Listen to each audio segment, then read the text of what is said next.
তো hello guys, welcome back to my channel. তোমাদের সবাইকে আমার চ্যানেলে তুলি হাউস ওয়াইফে স্বাগতম। তো বন্ধুরা, কেমন আছো? আশা করি তোমরা সকলেই খুব ভালো আছো, আমিও ভালো আছি। আর বন্ধুরা, এই দীর্ঘদিন আমি ব্লগ ছাড়িনি। আমি এই জীবনের প্রথম কলকাতা যাচ্ছি, কোনোদিন যাইনি, তাই ভাবলাম তোমাদের সাথে শেয়ার করি। আমার লাইফের প্রথম কলকাতা যাওয়ার অভিজ্ঞতা আমি তোমাদের সাথে শেয়ার করব। আর দেখো, আমরা কলকাতা যাচ্ছি মেইনলি তোমাদের দাদা যেখানে পেস্ট কন্ট্রোল ম্যানেজমেন্টে চাকরি করে ওখানে। তো ওদের ম্যাম প্রতি বছর ওখানে মানে একটা অনুষ্ঠান করে, খাওয়া দাওয়ার ফেস্টিভ্যালের পুজো করে, যার কারণে আমাদের নিমন্ত্রণ করেছে। তো আমরা সেখানেই যাওয়ার জন্য রওনা হচ্ছি। তো সকলেই আমরা খেয়ে দিয়ে রেডি হয়ে তারপরে আমরা বেরিয়ে যাব। দেখো, ফার্স্টে আমার মেয়েকে আমি রেডি করিয়ে নিচ্ছি।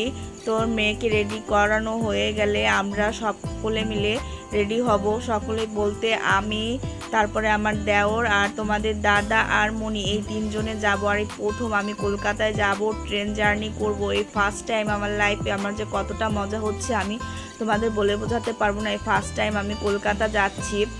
তো দেখো, আমি রেডি, আমরা এখন বেরিয়ে গিয়েছি। দেখো, তো ঘর তালা দিয়ে সব কিছুই করে আমরা বেরিয়ে গিয়েছি। তো তোমাদের দাদাকে বললাম যে একটু দাঁড়াও, একটু ভিডিও করব। আর তোমাদের আমি মালদা গাজল টু তোমাদের কলকাতা আমি দেখাবো কি করি এই ট্রেনের মধ্যে। আর আমাদের জার্নিটা তোমাদের অবশ্যই দেখাবো। তো দেখো, তোমাদের দাদাভাই গাজল স্টেশনে চলে এসছে। তো আমি আর মনে করো ভিডিও করিনি গাজলের মধ্যে।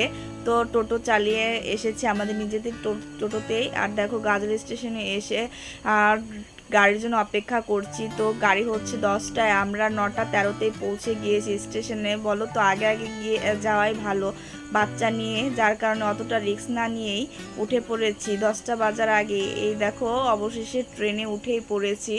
আর এতটা ভয় লাগছিল, আর আমি না ট্রেন ছেড়ে দিয়েছিল আর আমি উঠতে পারিনি। খুব কষ্টে আমি তোমাদের ট্রেনে উঠেছি। আর আমি কখনোই এত তাড়াহুড়া করে ট্রেনে উঠতে পারি না, যার কারণেই আমার একটু মানে সময় লেগেছে। দেখো, আমাদের দেওর ওখানে সিটির উপরে বসে গিয়েছে, আর আমি না সিটির উপরে উঠতেই পারছিলাম না। তো আমাকে তোমাদের দাদা ওখানে উঠাবে, কারণ মনিকে নিয়ে শুতে হবে। আর সারাটা রাত জার্নি, যার কারণে তোমাদের দাদা আমাকে দোতলায় উঠিয়ে তারপরে মেয়েকে ঘুম পাড়িয়ে তারপরে মনে করো সারা রাত ঘুমিয়ে যাব। আর আমি ভাবছি এই ফার্স্ট টাইম আমার লাইফের ফার্স্ট আমি এই ট্রেনে উঠেছি। আর দেখো, ট্রেনের বাথরুমগুলো একদমই পরিষ্কার একদমই, মানে এত সুন্দর ট্রেনে আমি এই ফার্স্ট দেখলাম। আর এই ট্রেন জার্নিটা আমার ফার্স্ট, এত লং ট্রেন জার্নি আমার লাইফের ফার্স্ট। তো আনন্দটা আমার খুবই হচ্ছে। আর দেখো, ট্রেন চলছে, আমার খুবই ভালো লাগছে।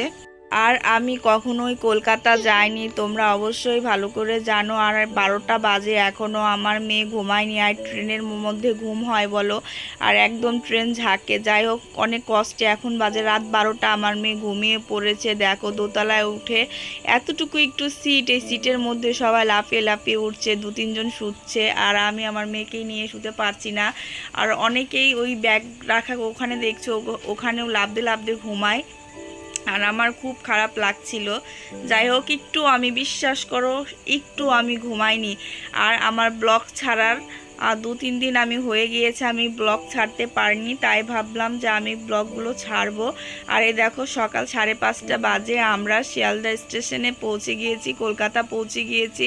আর আমার মেয়েটা 5:30টায় উঠে বসে গিয়েছে। আমার বুড়িটা দেখো, উঠেই কান্না নেই, কোনো কিচ্ছু নাই, কি সুন্দর লুক দিচ্ছে। আর খুবই শান্ত, তোমরা তো জানোই।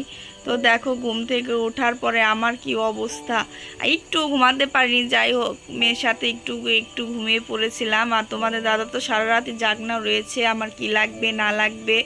আর ফার্স্ট টাইম আমি এত লং জার্নি করলাম।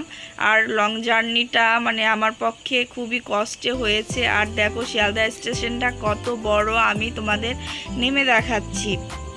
আর এই দেখো, আমরা এখনও নামিনি ট্রেনের থেকেই।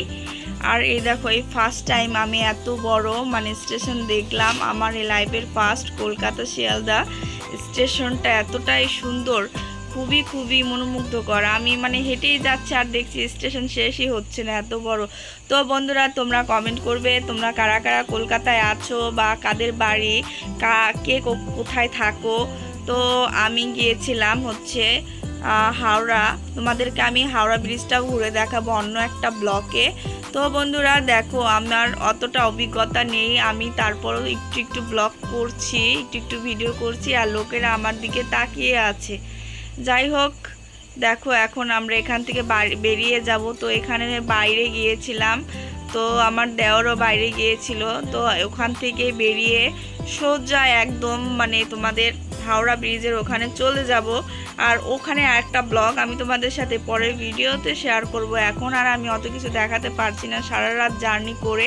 আর এখান থেকে যাব হচ্ছে আমরা পাসপোর্ট অফিসে। তো আমরা তোমাদের পরে এই ভিডিওটা আমি আরেকটা করব কেন পাসপোর্ট অফিসে আমরা গিয়েছি। আর এই দেখো জায়গাটা এতটাই সুন্দর। তোমরা কে কে কলকাতায় গিয়েছো, কলকাতার জার্নিটা আমাকে তোমরা প্লিজ শেয়ার করবে। তো দেখো অনেক ঘোরাঘুরি শেষে, তো বন্ধুরা পরের ব্লগগুলো তোমাদের সাথে শেয়ার করব। ধন্যবাদ তোমাদের সবাইকে।